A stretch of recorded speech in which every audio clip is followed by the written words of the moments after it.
warahmatullahi wabarakatuh. Bagaimana keadaan anak-anak semuanya?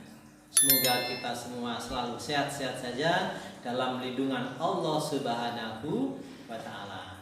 Pada pertemuan kali ini, Pak Guru akan membahas bab yang ketiga, yaitu beriman kepada kitab-kitab Allah. Allah Subhanahu wa Ta'ala menurunkan banyak sekali kitab suci yang disampaikan kepada para nabi dan rasulnya melalui malaikat Jibril alaihissalam untuk disampaikan kepada seluruh umat manusia, untuk disampaikan kepada umat-umatnya sesuai dengan nabi pada saat itu. Sebagai orang Islam, kita harus membenarkan kitab-kitab Allah. Kewajiban kita sebagai seorang muslim harus mengimani semua kitab-kitab yang telah Allah turunkan ke bumi ini. Jumlahnya berapa? Anak-anak tahukah berapa jumlah kitab yang diturunkan oleh Allah kepada para nabi dan rasul? Pastinya kita semua tidak ada yang tahu. Hanya Allah yang Maha tahu. Yang jelas kitab itu diturunkan sebanyak para nabi dan rasul.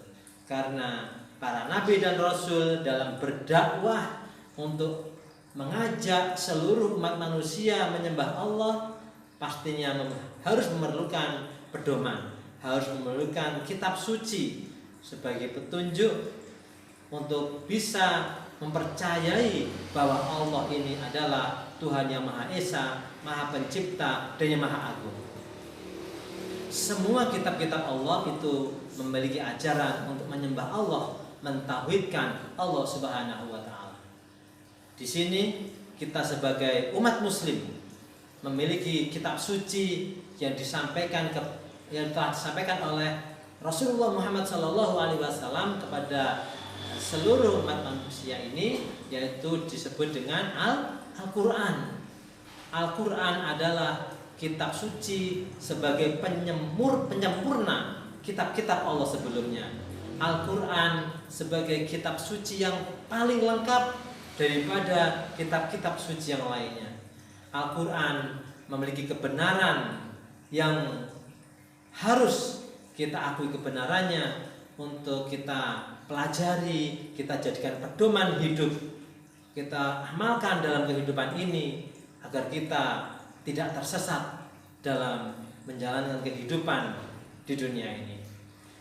Baik anak-anak semua, pada pertemuan ini sebelum lebih jauh melangkah, sebelumnya Pak Guru akan menjelaskan kepada anak-anak semua pengertian dari iman kepada kitab-kitab Allah.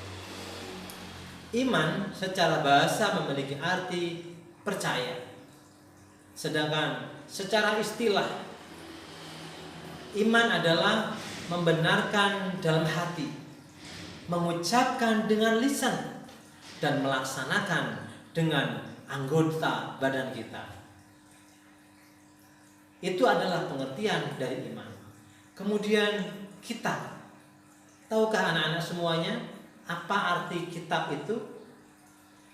Secara bahasa, kitab memiliki arti buku atau lembaran-lembaran risalah. Istilah iman kepada kitab-kitab Allah Subhanahu wa Ta'ala yaitu mempercayai atau meyakini bahwa Allah Subhanahu wa Ta'ala telah menurunkan kitab-kitab suci kepada para nabi dan rasul untuk disampaikan kepada seluruh umat manusia. Iman kepada kitab Allah merupakan salah satu rukun iman yang ketiga. Pastinya anak-anak sudah mengetahui semuanya. Yang pertama, iman kepada Allah.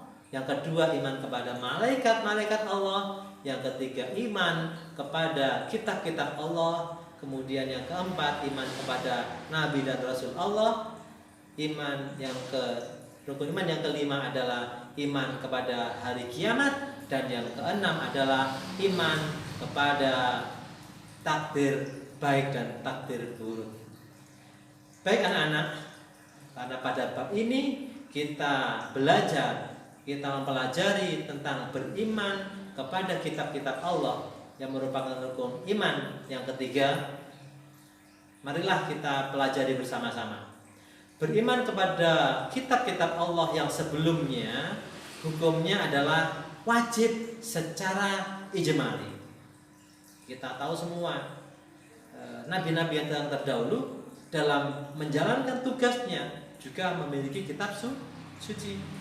Nah, kita hanya boleh mempercayai secara ijmali, artinya hanya percaya saja. Sedangkan beriman kepada Al-Qur'anul Karim, kitab suci umat Islam, ya, hukumnya adalah wajib. Al-Qur'an adalah kitab suci yang terakhir yang diturunkan oleh Allah Subhanahu wa taala sebagai penyempurna dari kitab-kitab sebelumnya. Umat Islam wajib mengimani kebenaran Al-Qur'an ini secara tafsili. Apa itu anak-anak secara tafsili? Tafsili adalah meyakini, memahami, dan mengamalkannya dalam kehidupan kita sehari-hari. Anak-anakku semua, murid-murid kelas 4 yang Pak Guru sayangi, setelah kita mengetahui pengertian dari iman kepada kitab-kitab Allah, maka untuk selanjutnya kita akan mempelajari nama-nama dari kitab-kitab Allah Subhanahu wa taala.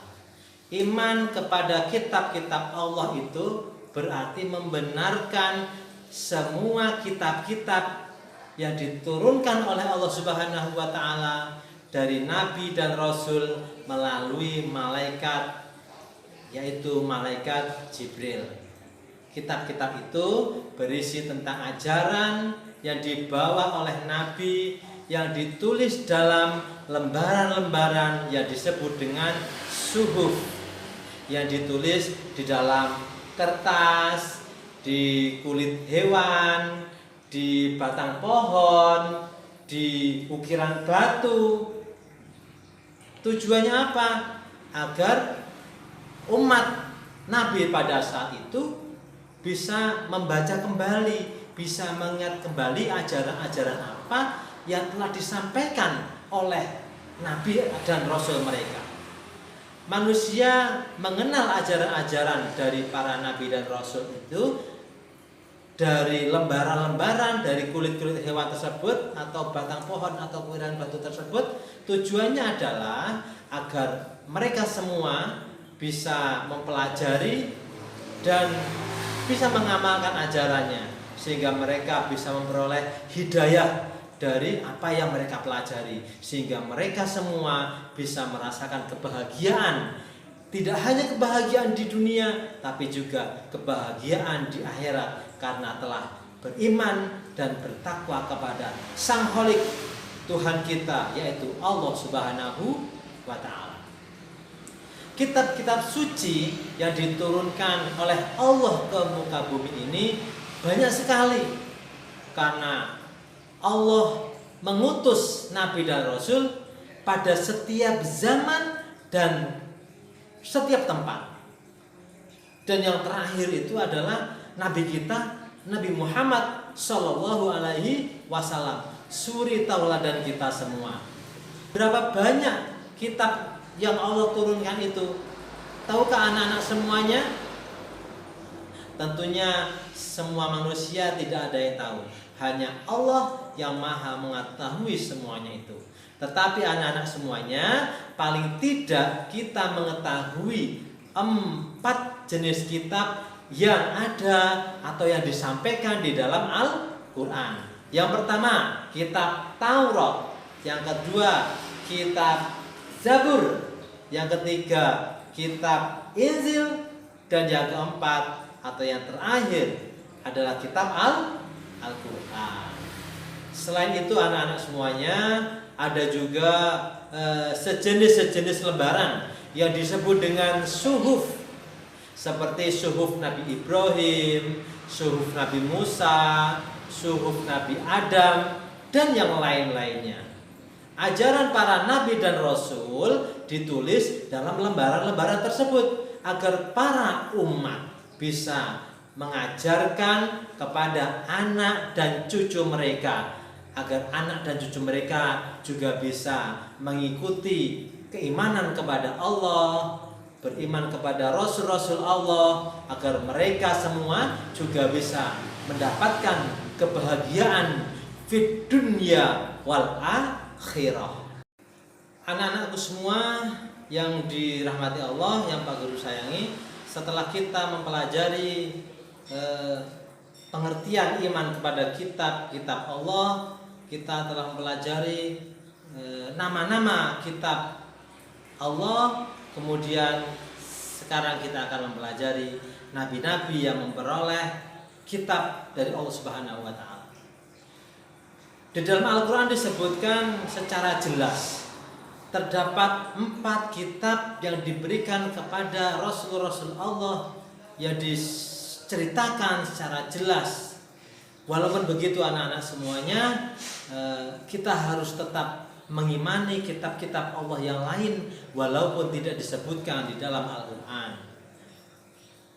Rasul-Rasul Allah yang menerima kitab-kitab tersebut antara lain adalah Nabi Musa alaihissalam yang menerima kitab Taurat. Kitab Taurat diturunkan kepada Nabi Musa menggunakan bahasa Ibrani yang berarti undang-undang ataupun syariat atau peraturan.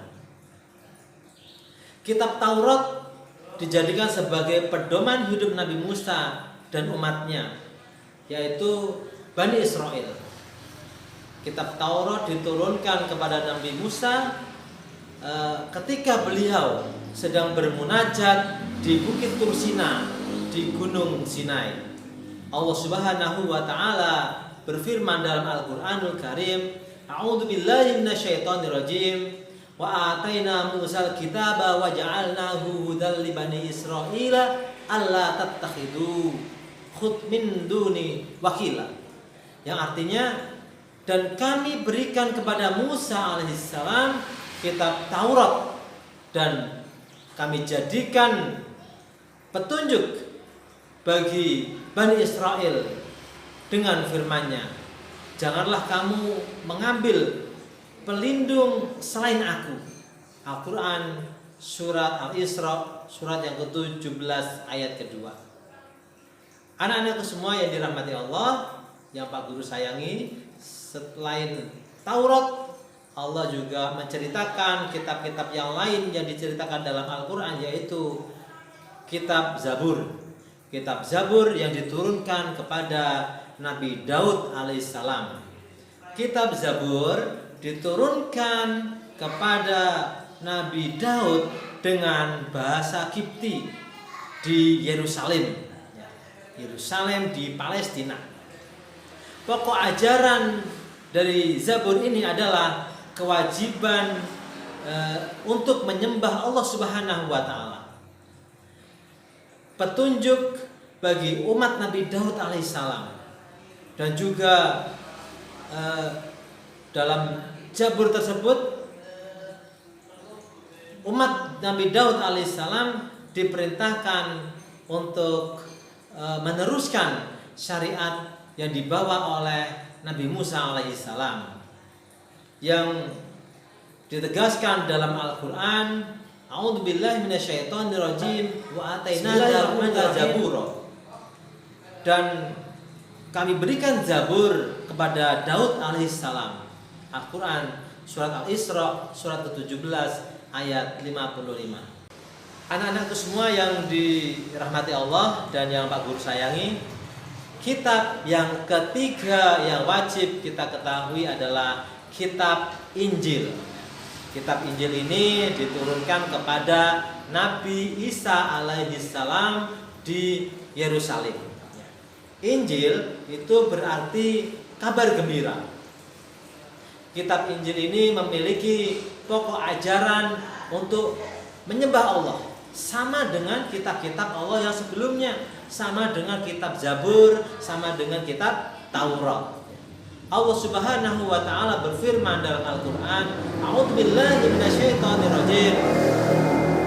Wa qafaina 'ala atharihim bi'Isa ibn Maryam musaddiqan lima baina yadayhi minat Taurah wa atainahul injila fihi hudaw wa nuru wa musaddiqan lima baina yadayhi minat taurati wa hudaw wa mau'idatul lil muttaqin, yang artinya dan kami teruskan jejak mereka dengan mengutus Isa putra Maryam, membenarkan kitab-kitab sebelumnya yaitu Taurat, dan kami menurunkan Injil kepadanya. Di dalamnya terdapat petunjuk dan cahaya, dan membenarkan kitab yang sebelumnya yaitu Taurat, dan sebagai petunjuk serta pengajaran untuk orang-orang yang bertakwa. Al-Quran surat Al-Ma'idah surat kelima ayat 46.